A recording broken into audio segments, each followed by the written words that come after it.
They say my profession is lowly. My mother considers me a mere seamstress. She and my precious little sister Lexi think they can force me to work for free, draining my labor for their vain dreams under the spotlight. They want the most magnificent evening gown for Lexi to shine at the Miss State pageant? Fine.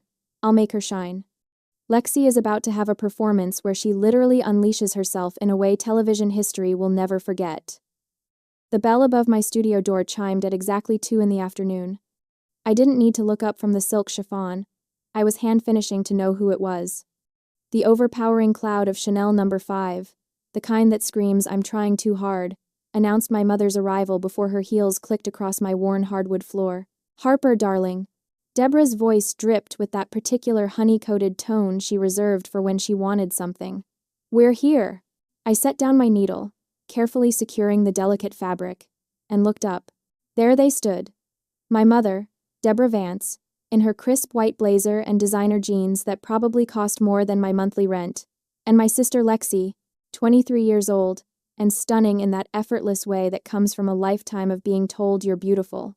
Lexi wore athleisure like it was haute couture, her honey blonde hair cascading in perfect waves that she definitely hadn't earned through good hair care, just good jeans and expensive salon visits. They surveyed my tiny studio with barely concealed disdain. I watched Lexi's nose wrinkle slightly as she took in the cramped space. Bolts of fabric leaning against every available wall. My ancient sewing machine that wheezed but still worked. The dress forms that had seen better decades. And the single window that let in just enough natural light to make the whole space feel more shabby than shabby chic. "How are you, sweetie?" "How are you, sweetie?" Mom asked, though her eyes were already scanning my work table, clearly searching for a clear spot to set down whatever she'd brought. "Busy," I replied, gesturing to the 3 dresses in various stages of completion hanging near my workspace. "I have Mrs. Patterson's daughter's prom dress due Friday, a bridesmaid alteration set for the weekend, and—" "That's wonderful that you're keeping busy," Mom interrupted smoothly, sliding an open fashion magazine onto the only clear corner of my work table. Her crimson manicured finger, fresh from the salon, no doubt pointed directly at the cover. "But look at this, sweetie. Look at the sophistication of this piece." I leaned forward despite myself. The gown on the cover was breathtaking. A Valentino masterpiece, emerald green with intricate beadwork that probably took a team of artisans hundreds of hours to complete. The bodice was structured perfection, and the skirt flowed like water frozen mid-cascade. It was the kind of dress that graced red carpets and museum exhibitions. "This is exactly the level Lexi deserves," Mom continued, her voice taking on that familiar, controlling lilt that always made my stomach knot. "I don't want you to copy it exactly, that would be tacky. I just want Lexi's dress to be as grand and magnificent as this, if not more so. Emerald green, of course, for the Miss State pageant next month." She paused, letting the weight of her expectations settle over me like a heavy blanket. "And you will put your all into making this for her as a gift for entering the competition, okay? Your sister needs to be the most outstanding one there. A gift. Of course it would be a gift. Not a commission, not a paid project, a gift. As if my time, my skill, and my materials were just family favors to be dispensed at will." "Mom, I started, but Lexi cut me off with a dramatic sigh. "Oh, come on, Harper." She perched on the edge of my work table, right next to Mrs. Patterson's delicate silk, making me wince. "You can't seriously be thinking of saying no." "I have 3 paying clients," I said carefully, trying to keep my voice level.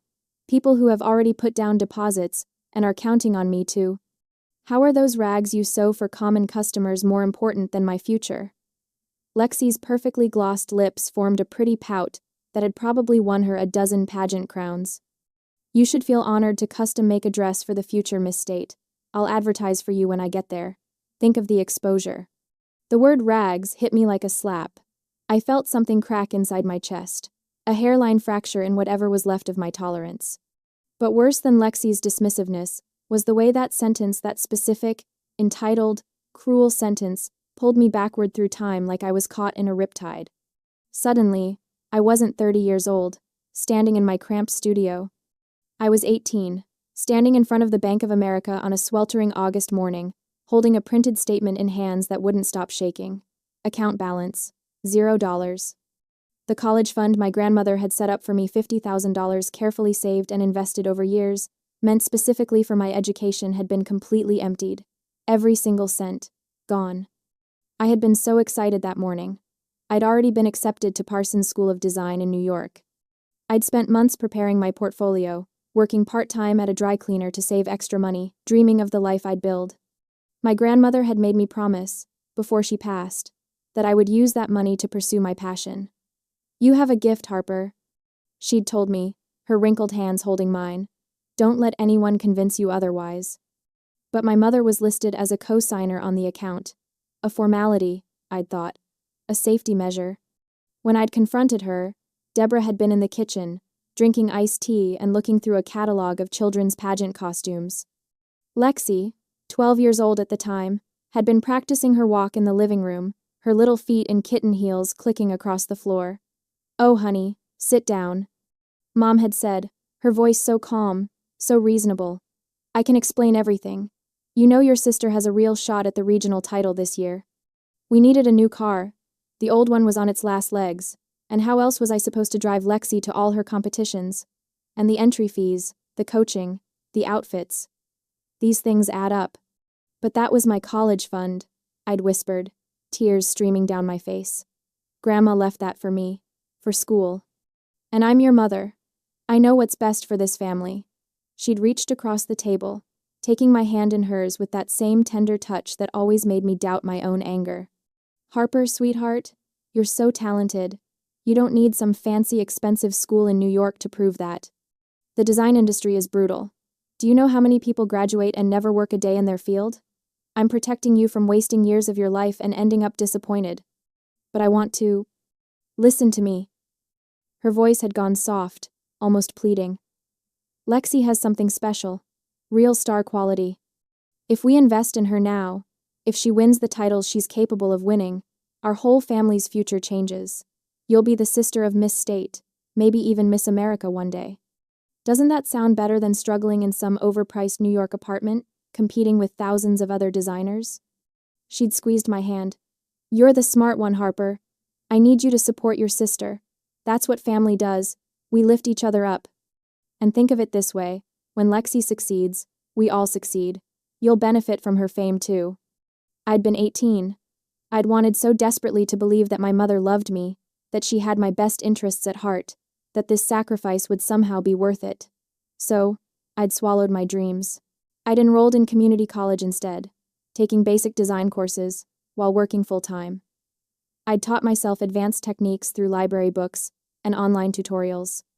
I'd built my client base one bridesmaid dress and one alteration at a time, working out of a spare bedroom, then a shared studio space, and finally barely affording this cramped, poorly lit room I currently called my business. And Lexi? She'd won her regional title that year. And the next. And the next. The trophies lined the shelves in Mom's house like a shrine. But Miss State had always eluded her. She'd placed second twice, third once. Close, but never quite there. Now here we were, 11 years later. I was 30, supposed to be established, supposed to be stable. Instead, I was drowning in credit card debt, behind on my studio rent, and watching younger, better-connected designers pass me by because I'd never had the education or the network that Parsons would have given me. And my mother and sister stood in my studio, demanding another gift. Another sacrifice. Another piece of my soul offered up on the altar of Lexi's ambitions. "Harper?" Mom's voice snapped me back to the present. She was looking at me with concern now, her head tilted in that way that made her seem so caring. "Are you okay, sweetie? You look pale." I realized I'd been staring at the magazine for too long, my hands clenched into fists at my sides. My voice came out rough. I cleared my throat. "I really don't have time. The pageant is in a month, and a dress like this would take..." "You'll make time."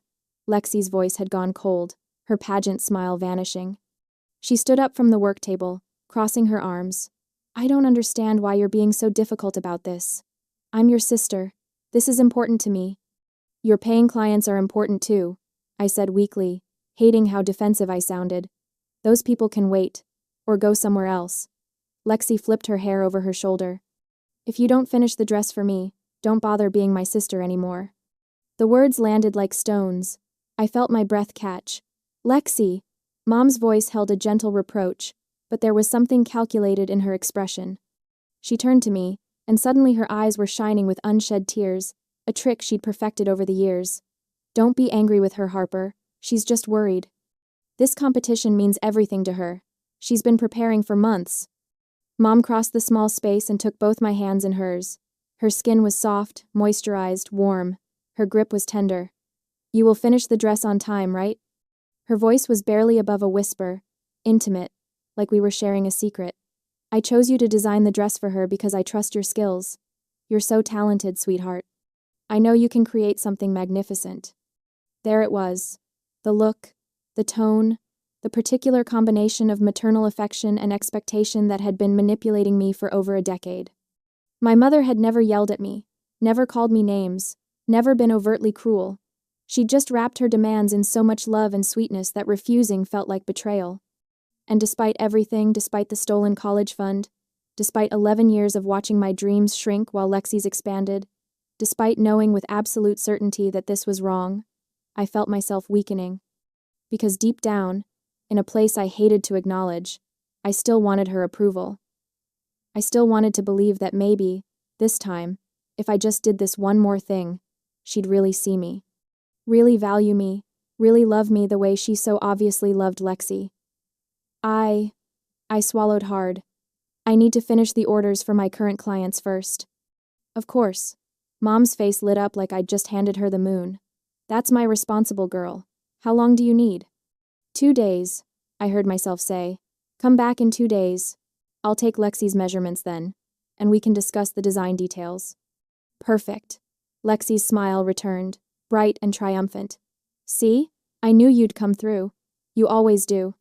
They left in a cloud of perfume and satisfied chatter, already discussing hair and makeup plans. The bell chimed as the door closed behind them, and suddenly my studio felt even smaller than before, the walls pressing in like I was being buried alive. I sank into my desk chair and stared at the magazine they'd left behind. The Valentino gown stared back at me, beautiful and impossible. My phone buzzed. A text from Mrs. Patterson. Just checking in.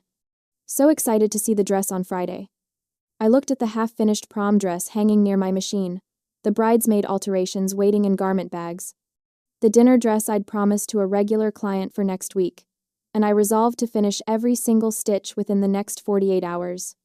I would sacrifice my sleep to clear my schedule for Lexi, but I refused to let my paying clients suffer just because my family had come first. Again. Always. 2 days felt like 2 minutes. I'd worked myself to exhaustion, finishing Mrs.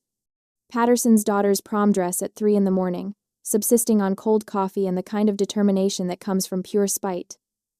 The bridesmaid alterations were done. The dinner dress was hemmed. Every paying client had their order ready or nearly complete. I told myself it was professionalism. Really, it was the last shred of dignity I was clinging to. If I was going to sacrifice my time and energy for free, at least I wouldn't fail my actual clients in the process. When the bell chimed at exactly 2 o'clock on Thursday afternoon, I was ready. Sort of. I'd cleared my main work table, set out my measuring tape, and even made a pot of decent coffee, though I doubted my mother and sister would touch it. Harper. Mom breezed in wearing a different designer outfit, this time a flowing floral blouse. Lexi followed, glued to her phone, thumbs flying across the screen. Hey, I said, gesturing to the cleared table. Ready when you are.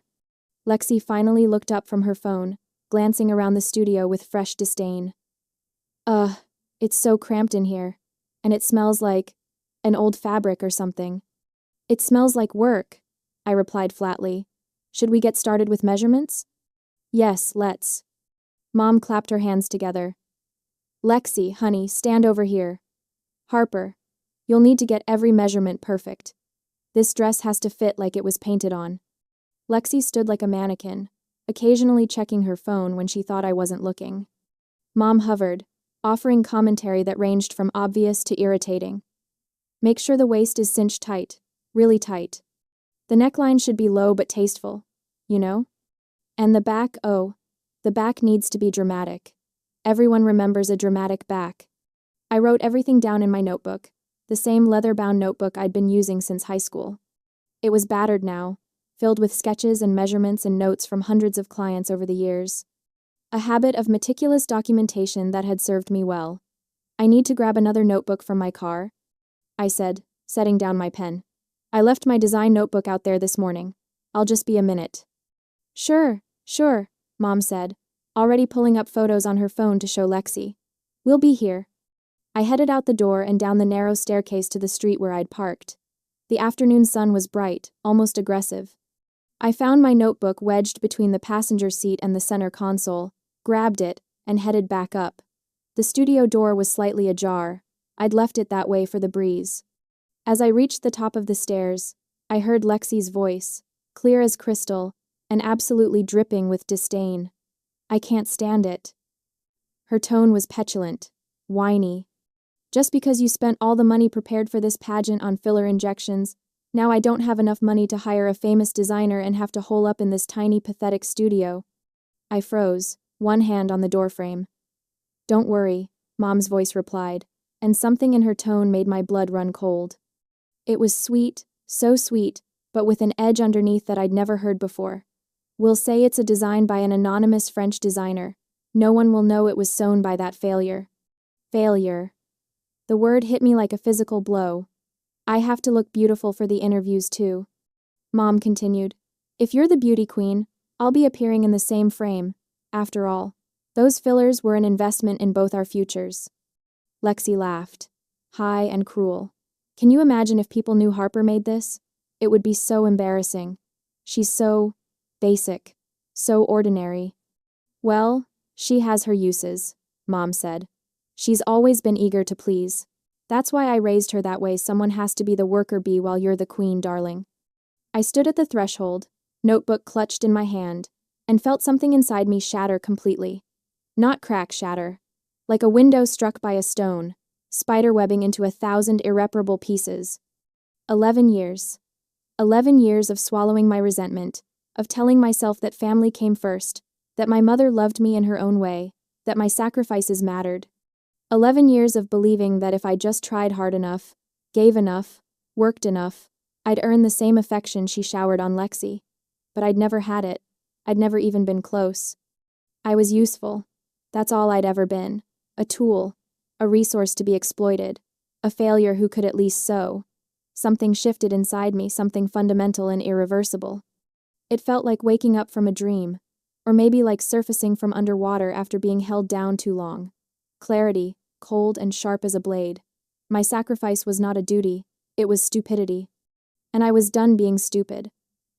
I took a breath, straightened my shoulders, and forced my face into a neutral expression. Then I pushed the door open a little wider, making sure it creaked, and walked in with my eyes on my notebook like I'd been reading it the whole time. Found it, I said brightly. Sorry about that. I'm so scattered lately. Lexi and Mom had jumped apart slightly, their expressions shifting with practiced ease into something natural and warm. If I hadn't heard what I'd just heard, I might have believed they'd been discussing nail polish colors or something equally benign. No problem, sweetie, Mom said, her smile perfect. We were just talking about how excited we are to see what you create. Absolutely, Lexi chimed in. I know you're going to make me something amazing. I smiled back. It felt like my face might crack from the effort. I'll do my best. We spent another 30 minutes going over Lexi's vision for the dress. She wanted drama. She wanted glamour. She wanted something that would make the judges weep. She showed me a dozen reference photos, all from designers whose assistants made more in a month than I'd made in the past year. Emerald green, definitely, she said. It brings out my eyes. Beading on the bodice, Mom added. Lots of sparkle. And the skirt needs to move beautifully. Like, flowing and romantic, but also structured enough to photograph well. I wrote it all down, nodding in all the right places, asking all the right questions, playing the part of the devoted sister, the reliable seamstress, the family workhorse. When they finally left, Lexi gave me an air kiss near my cheek. You're the best, Harper. I don't know what I'd do without you. Mom squeezed my hand. This is going to be wonderful. I just know it. The door closed. The bell chimed. And I stood in the middle of my studio, surrounded by fabric and thread and the ghosts of every dream I'd deferred, feeling nothing at all. Then I pulled out my phone. My fingers hovered over the text app, But typing felt too passive for the rage vibrating under my skin. I needed to hear a human voice.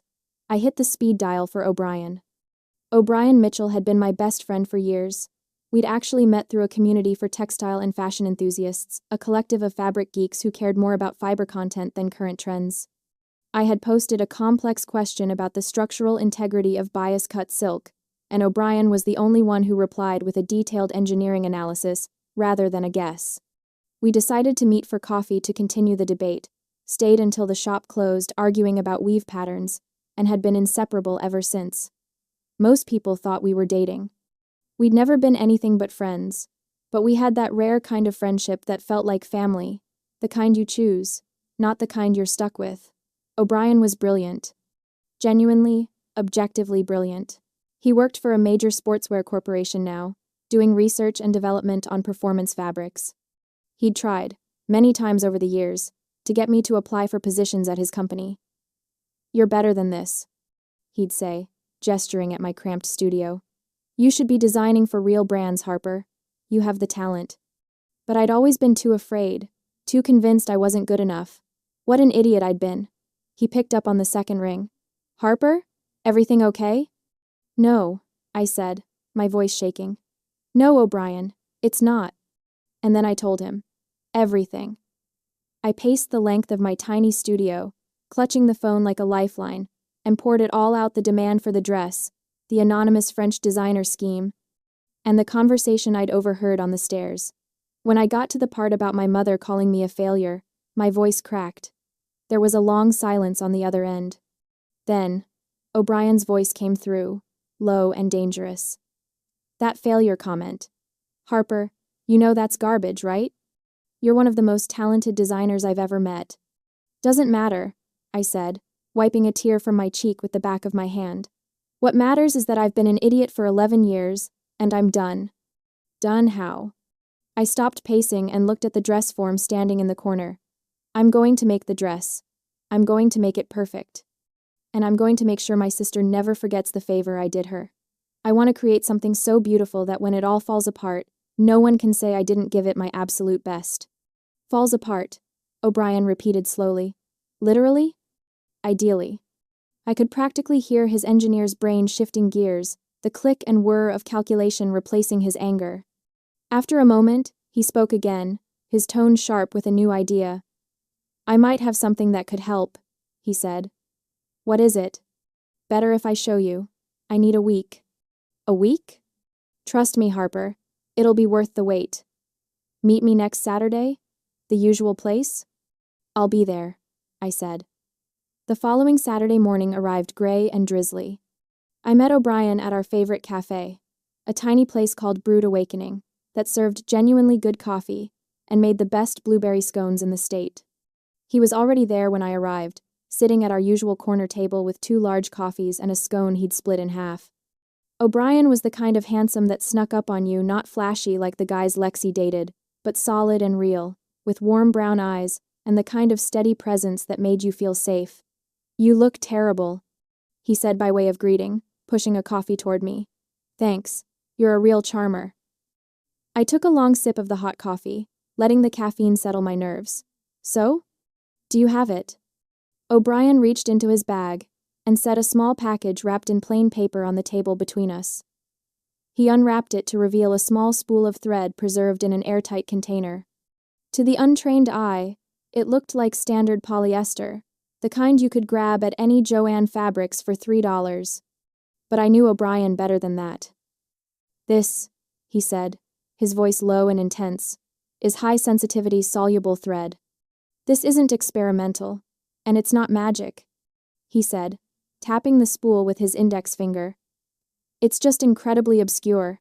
It's a specific type of industrial vanishing basting thread." I leaned forward, studying the innocent-looking spool. Soluble like, dissolving in water? O'Brien's grin widened, sharp and knowing. "That's the beauty of it. It just needs a microclimate of high heat and moisture to destabilize the polymer chain. Like, say, the environment created between a tight corset and a nervous, sweating body under 4,000 watts of stage lighting." I stared at the spool, my mind racing as the chemistry clicked into place. He said, "It won't break immediately, It needs time to soften. Under stage conditions, with the heat trapped against her skin, I'd estimate the degradation would start within a minute or two. Full structural failure in 3 to 5 minutes, depending on the stress load. And it's safe? It won't hurt her skin? It's basically just a specialized plastic, completely non-toxic. The worst that happens is it turns a little gummy before it gives up the ghost. He pushed the spool toward me across the scarred wooden table. It's a legitimate product, Harper. Just applied creatively. The question is, are you sure you want to do this? I picked up the spool, feeling the weight of it in my palm. It looked so innocent, so ordinary, just a tool of the trade, repurposed for justice. But as I sat there, I remembered my mother's voice, that failure. I remembered Lexi's laugh. I remembered 11 years of sacrificed dreams and stolen futures. I'm sure, I said. O'Brien nodded slowly, a look of grim satisfaction on his face. Then let's make your sister shine. The first night after O'Brien handed me that spool of high-sensitivity soluble thread, I didn't sleep. I sat at my drafting table under the harsh fluorescent light, sketching and re-sketching until my hand cramped and my vision blurred. This dress wouldn't just be beautiful, it would be my magnum opus, both literally and figuratively. Every line I drew was deliberate, every bead placement calculated. Every seam, a potential point of catastrophic failure. I lost track of time. Days bled into nights. I survived on black coffee and the kind of manic energy that comes from finally having a plan. My small studio became a war room, fabric samples and thread spools scattered across every surface like ammunition. Of course, Deborah couldn't leave me alone. She started showing up unannounced, sometimes twice a day, always with that saccharine smile plastered across her face. Just checking in on my talented daughter, she'd coo, before immediately launching into criticisms disguised as suggestions. Don't you think it needs more sparkle, Harper? Lexi needs to shine brighter than everyone else. The train looks a bit ordinary. Can you make it more grand? More dramatic? Each visit, each demand, each thinly veiled insult, they all fed the fire burning in my chest. What Deborah didn't realize was that she was accelerating the process of her own daughter's downfall. Every upgrade she requested meant more weight, more stress points, more opportunities for the soluble thread to do its work. I smiled through it all. A calm, serene smile that must have unsettled her, though she was too self-absorbed to notice. Of course, Mom. Whatever Lexi needs. You're right. More crystals would be stunning. I'll redesign the train tonight. I was no longer the anxious, eager to please daughter she'd manipulated for years. I was a hunter setting a trap, and my prey was walking straight into it. After 1 week of constant revisions, we finalized the last sketch.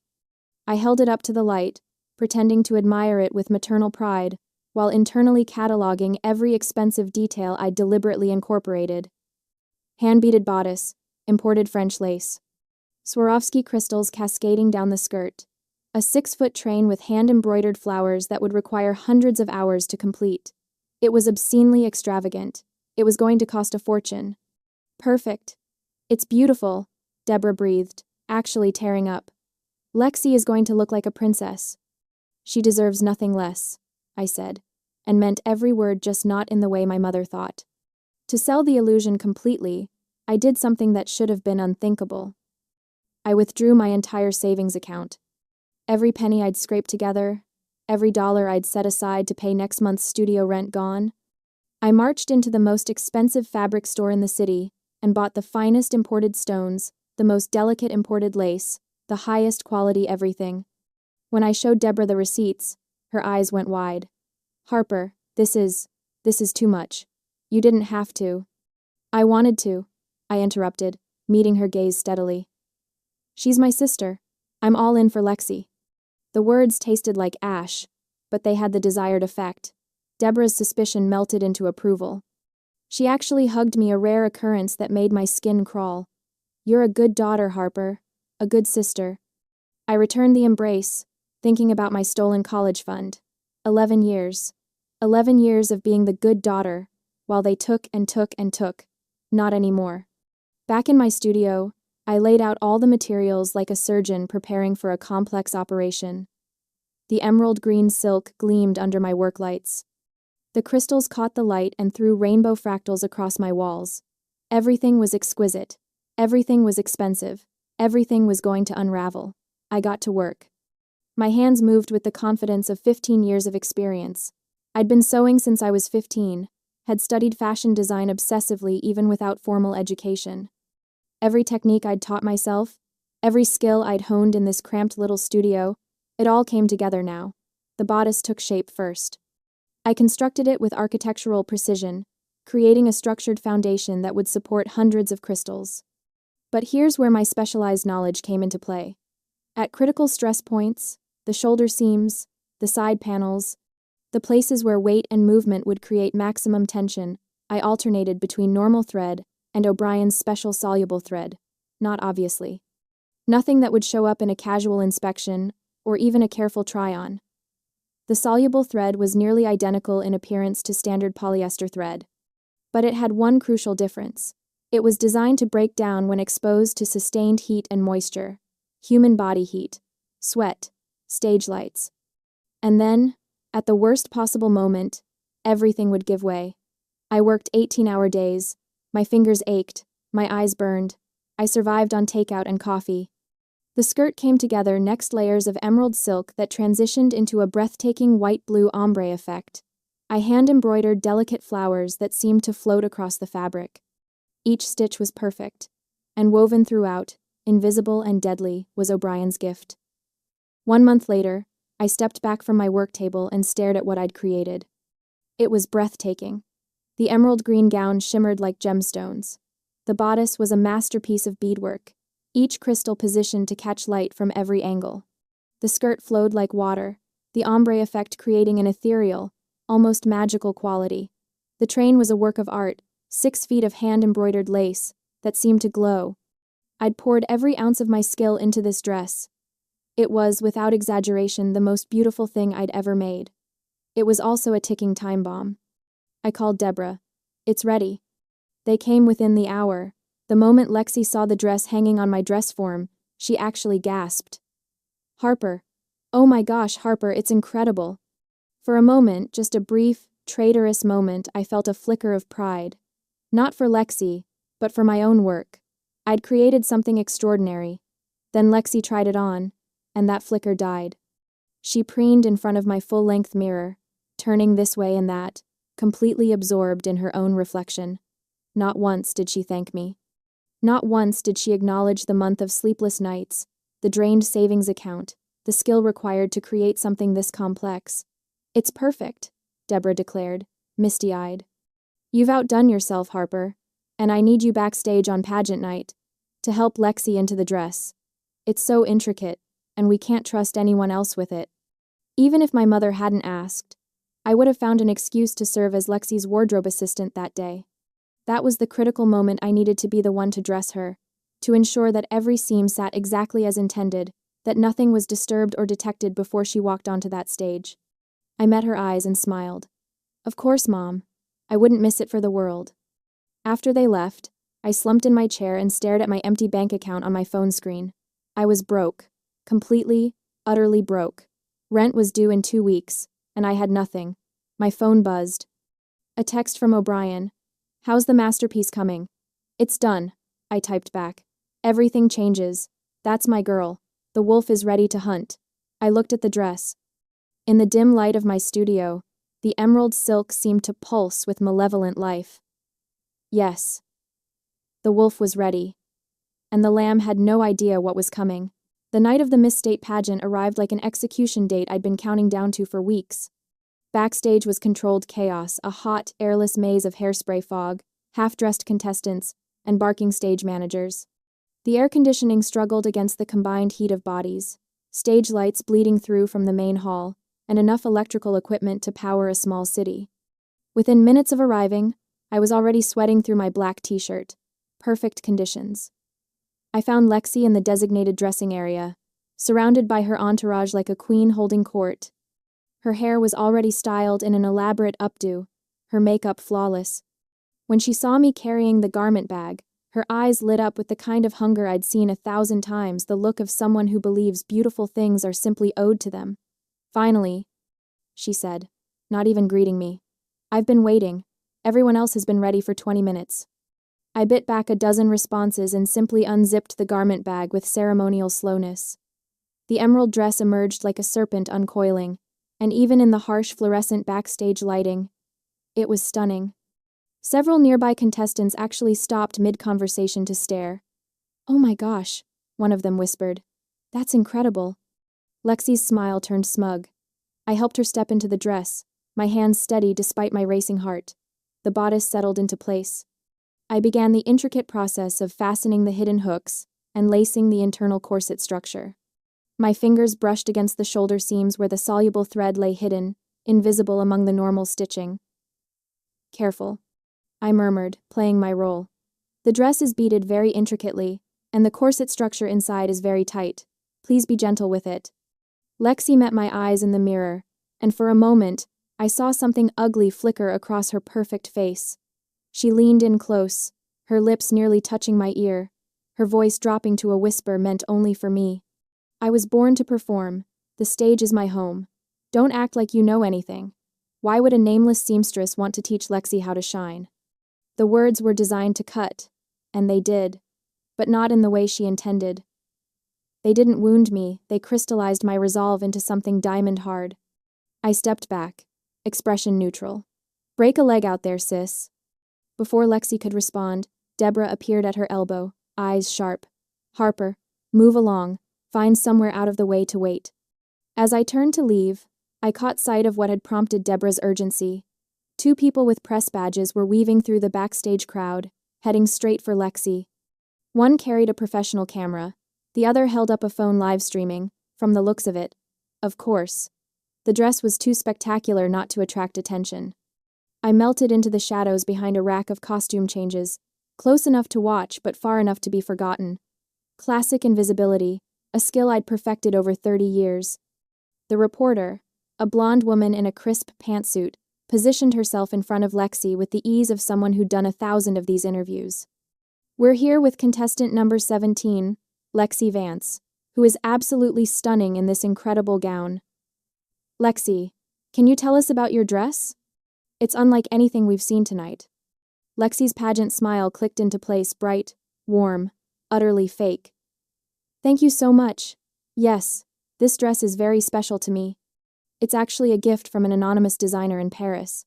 She touched the beaded bodice delicately, reverently. "He said that only my beauty was worthy of wearing his creation."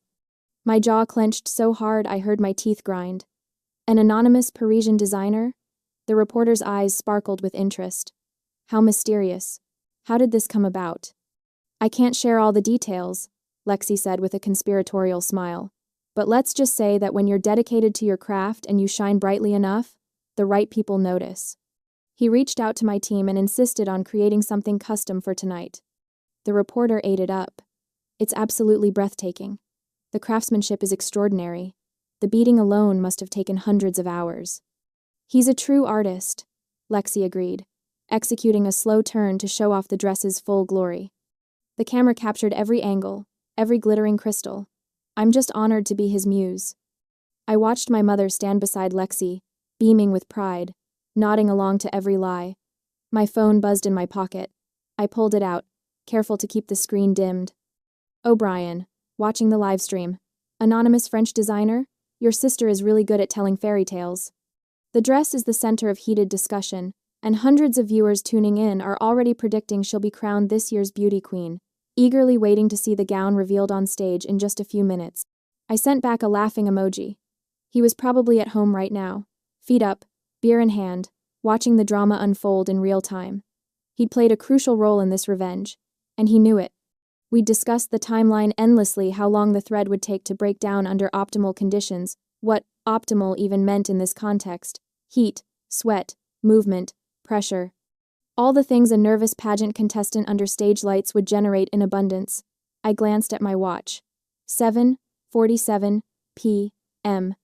The pageant was scheduled to start at 8, with Lexi performing in the middle group probably around 8:30 or 8:45. The stage lights would need time to work their magic. Body temperature would need to rise. Sweat would need to saturate the internal lining. The moment was approaching. I found a corner near the stage entrance that was slightly less claustrophobic than the main backstage area, close enough to an exterior door that I caught occasional drafts of cool night air. Even here, even with better ventilation, I felt the oppressive heat. My shirt stuck to my back. My hair frizzed in the humidity. If I was hot, Lexi in that elaborate gown with its corseted bodice and multiple layers had to be absolutely sweltering. The thought made me smile. I pulled out my phone and pretended to scroll through social media, but really, I was watching the clock, watching the stage managers organize contestants into performance order. Watching Lexi get increasingly flushed as she stood under the backstage lights in dozens of pounds of silk and crystals. At 8:20, a stage manager with a clipboard and a headset approached Lexi's group. "Middle group, you're up in 15 minutes. Start making your way to stage right entrance." Lexi's hand fluttered to her throat. Even from my distant corner, I could see the anxiety in her posture. This was the biggest moment of her pageant career, the performance she'd been building toward for years. She reached for a bottle of water, but Deborah intercepted her hand. "No, you'll ruin your lipstick, and we don't have time to fix it." Lexi nodded, swallowing hard. The dress glittered under the lights, looking more magnificent with every passing minute. Several contestants openly stared at it with expressions of envy and resignation. They knew they were competing against something extraordinary. If only they knew. At 8:32, the lights in the backstage area dimmed slightly. On the other side of the curtain, I heard the muffled roar of applause. The opening group had finished. In the brief pause before the middle group took the stage, I heard the MC's voice boom over the sound system. "Ladies and gentlemen, prepare to be dazzled by our next group of talented contestants." Stage managers began ushering Lexi's group toward the entrance. My sister took her position, shoulders back, pageant smile firmly in place. But her chest rose and fell rapidly. Her hands trembled slightly at her sides. She was nervous, desperate for victory. One by one, the contestants walked onto the stage to their individual introductions. The crowd's reaction was audible even through the heavy curtains, appreciative applause, some whistles, the general enthusiasm of a pageant audience. Then it was Lexi's turn. Contestant number 17, Lexi Vance. She stepped through the curtain, and the crowd's reaction was immediate and thunderous. Even I had to admit she knew how to work a stage. Her walk was confident, her smile radiant, her poses calculated to show the dress from every breathtaking angle. The stage lights hit her, and the entire gown came alive. The emerald silk seemed to glow from within. The crystals created a dazzling light show with every movement, throwing sparkles across the stage and into the audience. The ombre skirt shifted from green to white to blue like magical water, and the train flowed behind her like sea foam. She was a vision, a star. The crowd went wild. I edged closer to the stage entrance where I could see through a gap in the curtain. Lexi executed a series of turns, showing off her curves, letting the dress work its magic. Under the intense spotlights, which had to be putting out serious heat, she was beginning to really sweat. I could see it even from backstage, the way her skin glistened, the way she occasionally touched her collarbone to discreetly wipe moisture away. The weight of hundreds of crystals attached to the bodice was putting constant pressure on the seams. Every movement, every pose, every turn created tension, stress, strain. And deep in those seams, invisible to every eye but mine, the soluble thread was beginning to disintegrate, minute by minute, fiber by fiber. I checked my watch. 8:43 p.m., any moment now. Lexi struck another pose, arching her back to emphasize the dress's silhouette. The crowd applauded. She smiled wider, feeding off their energy, pushing herself to perform even harder. She had no idea she was standing on a crumbling foundation, that her moment of triumph was about to become her worst nightmare, that her anonymous Parisian designer was watching from the shadows, waiting for the masterpiece to complete itself. I held my phone loosely in my hand, ready to record. The wolf had been patient. Now it was time to watch the lamb fall. The second minute on stage arrived like destiny keeping an appointment. I watched from the wings, my heart hammering so hard I could feel it in my throat. Lexi executed her choreographed turn, the one she'd practiced 100 times in our mother's living room, and the emerald fabric caught the light like liquid fire. The audience erupted in applause. The spotlights bore down on her, each lamp adding another degree of heat to the chemical equation I'd engineered. Then I saw it, the slight shift in her posture, the microsecond of confusion that flickered across her face, the shoulder seam, the one I'd sewn entirely with O'Brien's miracle thread, gave way with perfect, silent precision. One side of the bodice slipped, exposing Lexi's entire left shoulder blade and the elegant slope of her back. The emerald silk draped asymmetrically now, hanging from just one shoulder like some avant-garde masterpiece. The audience gasped, then exploded into even louder applause. I could hear their excited carrying backstage. "It's transforming! Oh my gosh, it's a reveal design. That French designer is a genius." I pressed my hand against my mouth to keep from laughing. They thought it was intentional. They thought this was art. Lexi's eyes went wide with panic. I could see it even from my position in the shadows. Her smile turned brittle, frozen on her face like a mask. But she couldn't stop. The music was still playing. The cameras were still rolling. Thousands of people were watching the live stream. She had to keep moving, keep smiling, keep pretending this was all part of the plan. The cheering grew louder, more enthusiastic. The judges were leaning forward in their seats, scribbling notes. Sébastien Laurent, the CEO of the luxury fashion brand sponsoring the entire pageant, sat in the front row with an unreadable expression on his distinguished face. Lexi executed final twirl. The emerald train swirling around her legs like ocean waves. Her body temperature had risen. Her nervous sweat had saturated the carefully weakened seams. Every stitch I'd placed with surgical precision had now completed its chemical mission, and the sweat beginning to bead on her collarbone. The stage lights were doing their job beautifully. Heat and moisture the perfect catalyst. The another bodice gave way all at once. The entire top half of the dress, that masterpiece I'd spent a month creating, that work of art that had consumed my savings and my sleep, slid down her torso like melting ice cream. It caught at her hips, the train pooling around her feet in a treacherous pile of emerald silk. Lexi's scream cut through the applause like a knife. Her hands flew up instinctively, one arm across her chest, the other grasping desperately at the falling fabric. But the dress was already gone, collapsed around her ankles in a gorgeous, ruinous heap. And there, revealed to the entire state, and everyone watching the live stream, was the unflattering truth beneath the beauty queen facade: a beige Spanx bodysuit. Industrial strength shapewear that compressed and smoothed and held everything in place. The kind of undergarment that turns a human body into a mannequin, practical and graceless and utterly, devastatingly unglamorous. Lexi tried to pull the dress back up, stumbling forward in her stilettos. Her heel caught in the pile of silk. She went down hard on one knee, her carefully styled hair falling into her face, her makeup-perfect expression shattered into raw panic. The audience sat in stunned silence for one crystalline moment. Then the chaos erupted. Stagehands rushed forward with blankets. The host was stammering into his microphone, trying to fill the dead air. The music cut off abruptly, leaving only the sound of Lexi's sobbing and the clicking of 1,000 phone cameras.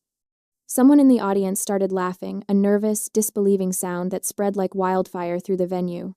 I looked down into the front rows and found my mother. Deborah sat frozen in her seat, her face the color of old paper, her mouth hung open in a silent scream.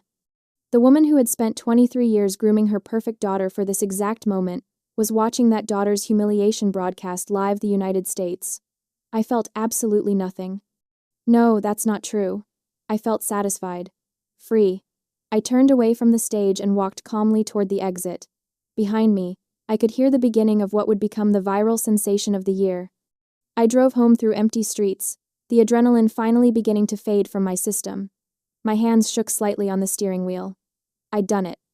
After 11 years of swallowing my rage, after a lifetime of being invisible, after watching my mother steal my future and hand it to my sister on a silver platter, I'd finally made them pay. That night, I slept better than I had in months. The knock on my studio door came at 9 o'clock the next morning. I was still in my pajamas, drinking coffee and scrolling through the online carnage. The pageant disaster was trending on every platform. Someone had already created a GIF of Lexi's dress falling off, set it to comedic music, and gotten 3 million views. The comments were merciless. The knock came again, polite but insistent. I opened the door and found a woman in an immaculate gray suit standing in my hallway. She was maybe 35, with sharp eyes and an iPad clutched in her perfectly manicured hands. "Harper Vance?" she asked. "Yes." "My name is Catherine Mills. I'm the personal assistant to Sébastien Laurent. CEO of Laurent Luxe Fashion House. Mr. Laurent would like to meet with you this morning, if you're available. My coffee mug froze halfway to my mouth. I'm sorry, what? Catherine's expression didn't change. Mr. Laurent was the primary sponsor of last night's pageant. He's currently staying at the Grandview Hotel downtown. He's requested a meeting with you at your earliest convenience. I have a car waiting downstairs. I stared at her. My brain struggled to process this information. Sebastian Laurent, the Sebastian Laurent, fashion industry legend, wanted to meet with me? The makeup and wardrobe assistant listed in tiny print in the pageant program? Why? I managed to ask. Catherine smiled slightly. I think Mr. Laurent would prefer to explain that himself. Shall I tell him you'll come? 20 minutes later, I was sitting in the back of a black town car, still slightly dazed, heading toward the most expensive hotel in the city. The suite they led me to was bigger than my entire studio apartment. Floor-to-ceiling windows overlooked the downtown skyline. Sebastian Laurent stood by those windows, holding something in his hands. As I entered, he turned to face me. He was older than he looked in photographs, maybe 60, with silver hair and the kind of elegant presence that comes from decades of commanding respect. He wore a simple black sweater and tailored slacks, but it haute couture. In his hands was my dress, or rather, what remained of it. The emerald silk, now carefully laid out and examined, every seam exposed. Miss Vance, he said, his voice carrying a faint French accent. Thank you for coming. I nodded, not trusting my voice. Sebastian held up the dress, studying it with the concentration of a surgeon examining an X-ray. His fingers traced the destroyed seams, the strategic weak points, the places where I deliberately used the soluble thread. Ignoring last night's unfortunate incident, he said slowly, I must tell you that I find this construction technique absolutely masterful. This is not the work of an amateur. The way the bodice is structured, the engineering of the train, the coordination of movement and fabric weight, this demonstrates natural-born talent. He looked up at me, his eyes sharp and knowing. And the way you calculated the stress points, so that the garment would fail at the exact moment of maximum impact during the final turn, under hot lights, at peak physical exertion, that is the mindset of an architect.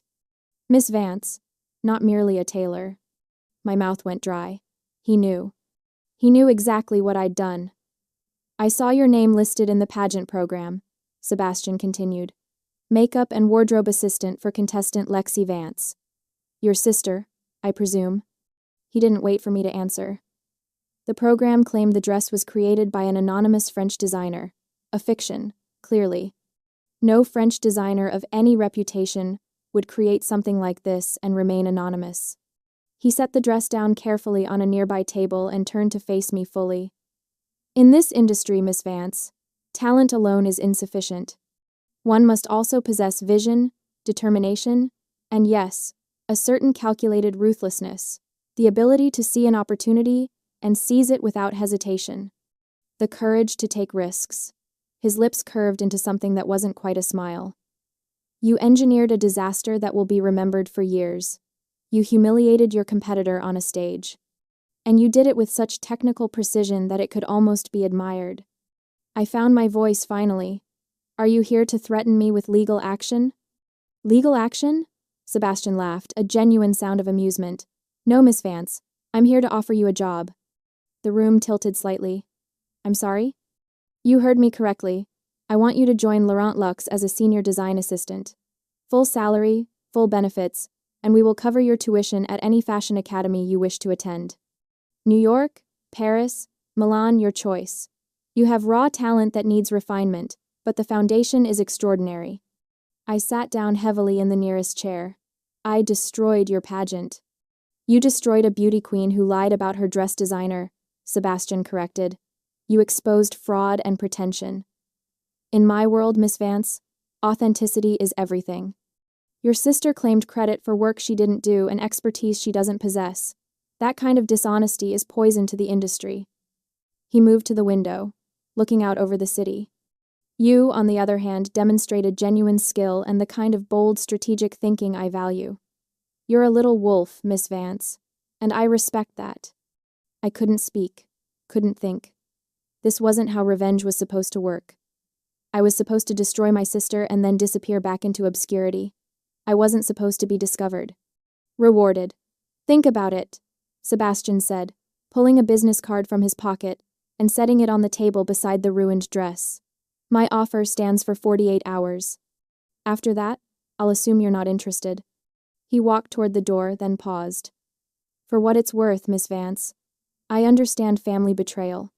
I understand what it means to be overlooked and underestimated. What you did last night was not kind, but it was honest, and in the end, honesty is what survives. Then he was gone, leaving me alone with my destroyed masterpiece and an impossible future suddenly within reach. The video went viral within 12 hours. By the time I left Sébastien Laurent's hotel suite, Beauty Queen wardrobe malfunction was trending on every social media platform in North America. Someone had edited the footage to show Lexi's confident walk, the dress transformation, and then the catastrophic failure all set to circus music. It had been shared 40 million times. The comments were savage. This is what happens when you fake everything for the camera. That Spanx reveal, though. I'm deceased. Lexi tried to defend herself on Instagram, posting a tearful video claiming she'd been deceived by someone claiming to be a French designer and that she was just as much a victim as anyone, but the internet was merciless. Every comment section filled with variations of the same message. Stop lying. Just stop. Imagine lying about having a French designer, and then this happens. Karma is undefeated. The pageant mom forums, where Deborah had been a prolific poster for years, turned against her. Other mothers who'd watched her brag about Lexi's success and dismiss other girls' accomplishments suddenly felt vindicated. Someone dug up old posts where Deborah had mocked contestants who wore obviously homemade dresses. The hypocrisy was delicious. The pageant mom forums, where Deborah had been a prolific poster for years, turned against her. Other mothers who'd watched her brag about Lexi's success and dismiss other girls' accomplishments suddenly felt vindicated. Someone dug up old posts where Deborah had mocked contestants who wore obviously homemade dresses. The hypocrisy was delicious. I sat in my studio that afternoon, scrolling through the carnage with my coffee going cold beside me. Lexi's Instagram had been flooded with mocking comments. Someone had created a fake account called The Anonymous French Designer that was posting memes about the incident. The pageant organization had released a carefully worded statement expressing sympathy while subtly distancing themselves from Lexi's misrepresentation of her design team. My phone rang. My mother's number appeared on the screen. I let it go to voicemail. It rang again, and again, and again. Finally, I picked up. What? Harper. Deborah's voice was shrill, barely controlled. What did you do? I made a dress, I said calmly.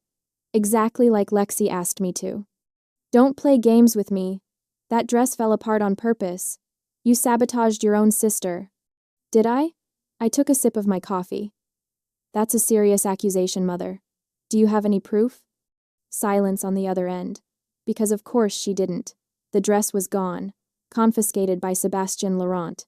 Any investigation would be impossible. And even if they could prove sabotage, what were they going to do? Sue me? Expose to the world that the anonymous French designer was actually Lexi's struggling seamstress sister, who they'd treated like garbage for decades? You're a monster, Deborah whispered. No, I said quietly. I'm just done being your victim. Don't call me again. I hung up and blocked both their numbers. Then I called Sebastian and said I accepted the job offer. Within a week, the full story began to emerge. Some enterprising journalist had done actual investigative work and discovered that no French designer had been involved in creating Lexi's dress. They'd tracked down the pageant's registration paperwork and found my name listed as wardrobe assistant. They'd interviewed other contestants who confirmed that I'd been backstage working. The narrative shifted from unfortunate wardrobe malfunction to beauty queen caught in elaborate lie. Lexi withdrew from the pageant circuit entirely. Her Instagram, once full of sponsored posts and beauty shots, went dark. Deborah stopped posting on social media altogether. I felt nothing but relief. The check from Laurent Luxe arrived on Monday, my signing bonus enough to cover 3 months of rent and living expenses while I transitioned into my new role. Catherine Mills called the next day, with details about my enrollment at the Fashion Institute. Full tuition, covered, a stipend for materials and supplies, access to workshops and master classes with industry professionals. Mr. Laurent doesn't invest in people lightly, Catherine told me. He sees something in you. Don't waste this opportunity. I had no intention of wasting anything ever again. O'Brien took me out for celebratory drinks when I told him the news. We sat in our usual dive bar, the one with sticky floors and a jukebox that only played country music, and he raised his beer in a toast. To the wolf, he said, grinning. I knew you had it in you. I couldn't have done it without your magic. 3 had something they didn't. Hunger, desperation, a bone-deep need to prove that I deserved to be there. My technical skills improved rapidly under professional instruction. Sebastian occasionally stopped by the studio to review my work, offering critiques that were harsh but always fair. I learned to trust, to take risks, to create beauty without armor. My portfolio grew. Small pieces at first, accessories, accent garments for the company's secondary line, then larger projects. A coat that ended up in a magazine editorial, a dress that a minor celebrity wore to a film premiere. Each success felt surreal, like I was living someone else's life. I never heard from Lexi or Deborah again. I occasionally wondered what they were doing, how they were coping with their spectacular fall from grace, but mostly, I just didn't care anymore. They'd taken up so much space in my head for so long, poisoning every thought with bitterness and rage. Now they were just irrelevant, ghosts of a past I'd finally escaped. 1 year after the pageant disaster, Sebastian approached me with a new proposal. I want to give you a show, he said simply. Not Fashion Week, not yet. But a smaller showcase, invitation only, featuring emerging designers from the Laurent Luxe Development Program. You'll have creative control over 6 pieces. A capsule collection representing your vision.